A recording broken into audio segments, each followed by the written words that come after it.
Shout out to our sponsor, Blue Apron. Blue Apron delivers fresh, pre-proportioned ingredients and step-by-step recipes right to your door that can be cooked in under 45 minutes. Check out this week's menu and get your first meal on Blue Apron. It's a $30 value with free shipping when you visit blueapron.com/theknow. Welcome to The Know, I'm Ashley. CD Projekt RED has sort of excitingly over the weekend confirmed a couple of details about their mysterious upcoming game, Cyberpunk 2077, and like everyone else these days, they took a potshot at EA while doing it, responding to a report that the developer is planning on making Cyberpunk more commercially significant, which has led to worry it was going to transition to the whole games as a service model. CD Projekt RED said there's nothing to be concerned about. They wrote on Twitter, "Worry not when thinking Cyberpunk 2077, think nothing less than The Witcher 3. Huge, single-player, open-world, story-driven RPG. No hidden catch, you get what you pay for, no bullshit, just honest gaming, like with Wild Hunt. We leave greed to others."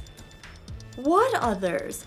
In addition to the confirmation that the game will be single-player focused, CD Projekt RED's Adam Kaczynski revealed in a recent interview that the game has passed a major milestone. The engine is now up and running. As for what that means for its release date, Kaczynski said, "We're not going to find out when the game is coming out in 2017, so it's not even getting a date this year, maybe not in 2018 either."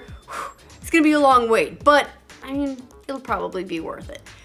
Is the Nintendo Switch officially one of the best inventions of 2017? That's what Time Magazine says. The publication just posted its annual list of the top 25 inventions of the year, with Nintendo's new console joining the ranks. The Switch lands alongside other notable entries of 2017, such as the Mars Insight Lander, the standalone Oculus Go headset, safer football helmets, super sustainable crops, and fidget spinners. I mean, look, okay, maybe the last one discredits the list just a tad, but it's still interesting to see Nintendo back on the forefront of pop culture, especially after spending a few years away thanks to the lackluster sales of the Wii U.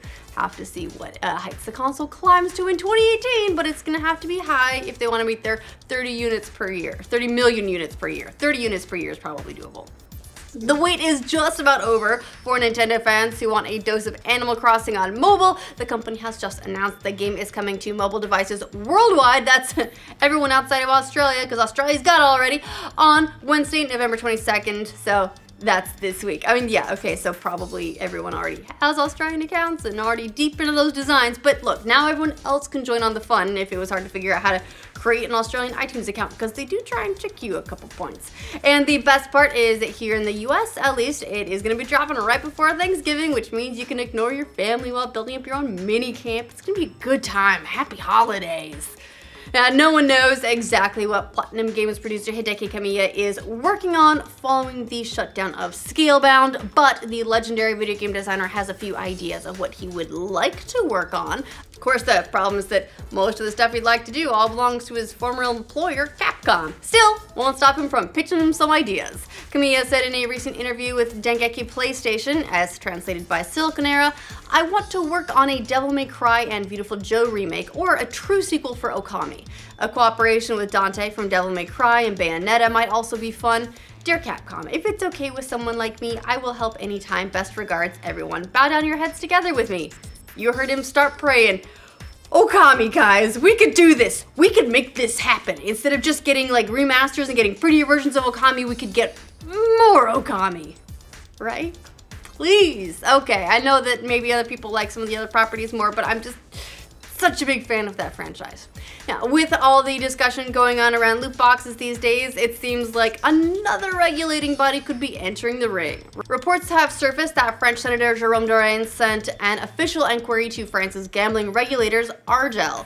In the letter, Durain first praises video games as an industry, saying it's far from the hyper-violent culture that people criticized it for only a few years ago. However, the trend of loot boxes needs special attention.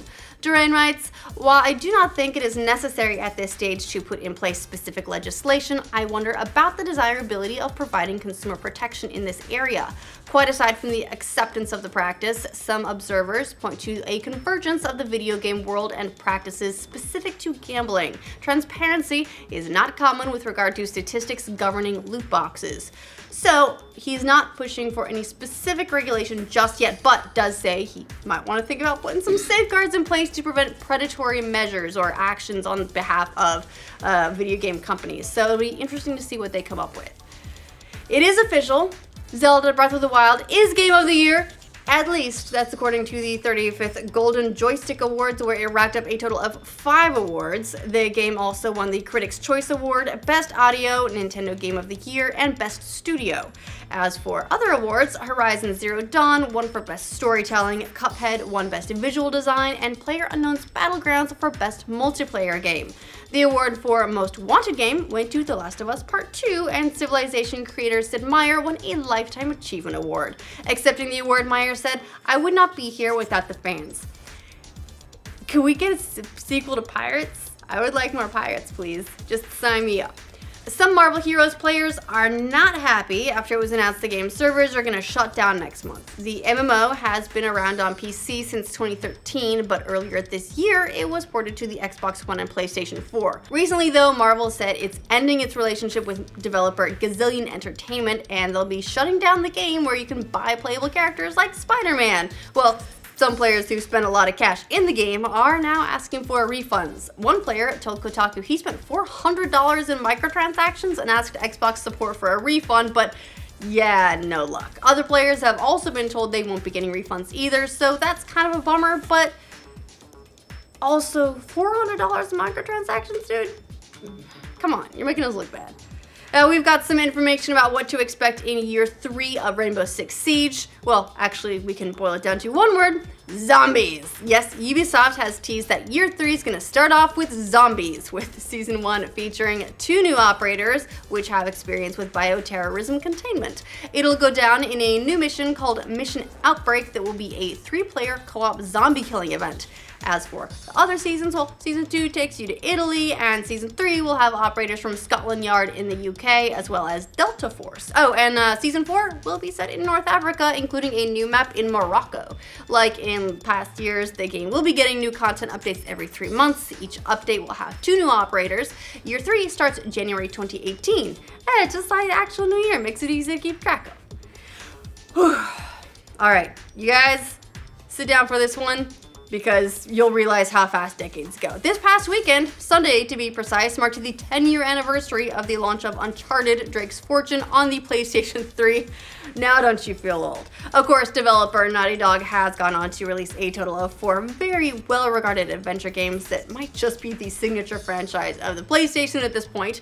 In a post on the PlayStation blog, Naughty Dog president Evan Wells commemorated the occasion, saying, "At the time, we knew it was the beginning of an exciting new chapter in the studio's history, but never in our wildest dreams could we have imagined that it would be the first step in an adventure that would span 5 games across 2 console generations during the last decade."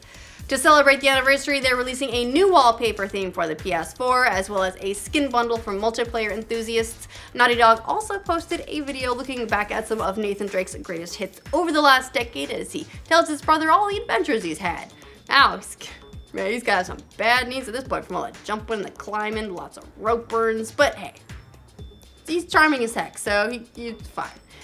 We got our first teaser trailer for The Incredibles 2, and it shows off the new superhero, a baby. Yes, the trailer shows baby Jack testing out some of his new abilities, including shooting lasers out of his eyes. At the end of the clip, his dad, aka Mr. Incredible, picks him up and just says, "You have powers!" just before Jack lasers some of his hair off. Because remember, they didn't realize at the end of the last movie that he had powers.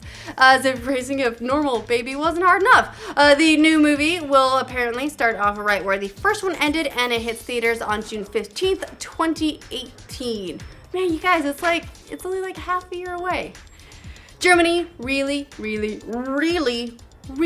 does not want kids wearing smartwatches. They've made this very clear now. The country's telecommunications agency has now banned the watches for kids, and if your kid already has one, it's urging parents to destroy the watches. So, I mean, you know, good luck explaining that to your 7-year-old. Bleeping Computer reports that the agency has classified the watches as prohibited listening devices because they can silently record conversations, which you can understand would be a tiny concern. And apparently some parents are using their children's smartwatches to listen to their kids' its teachers in the classroom, which is illegal under German law. This isn't the first time that children's smartwatches have come under scrutiny in Europe. Last year, the European consumer organization warned parents that the watches are plagued by security flaws that allow attackers to track children and listen to their conversations. Both bad things. But yeah, Germany went a further step and went, get the hammer out, just smash it. And that was the end of children's smartwatches in Germany. Because you don't not smash stuff if you are being asked to smash stuff, right? And that's all the news for this roundup. Let us know what you think of all the stories in the comments down below. To make sure you get news from every corner of the internet every weekday, like this video. If you're new to this channel, subscribe to The Know. We do lots of news all the time. Thanks to Blue Apron for sponsoring this update. Look, cooking anything more complicated than spaghetti can be really intimidating if you don't know your way around the kitchen already and you don't want to mess stuff up, but Blue Apron is a better way to cook. Blue Apron makes it easy to create really awesome meals by delivering all these fresh, high-quality, pre-proportioned ingredients and step-by-step instructions right to your door. They can all be cooked in 45 minutes or less, plus the menu changes every week, so there's always something new to try. Some of the highlights for November are seared steaks and garlic butter with oven fries and romaine salad. It's very adult. Barramundi and mixed mushrooms with jasmine rice and napa cabbage, or roasted chicken and fall vegetables with cranberry and ginger compote. It's all very fancy, and it sounds like it'd be really difficult to make, but they actually take you step by step through it. It's not intimidating at all. Check out this week's menu and get your first meal on Blue Apron, and that's a $30 value plus free shipping when you visit blueapron.com/theknow.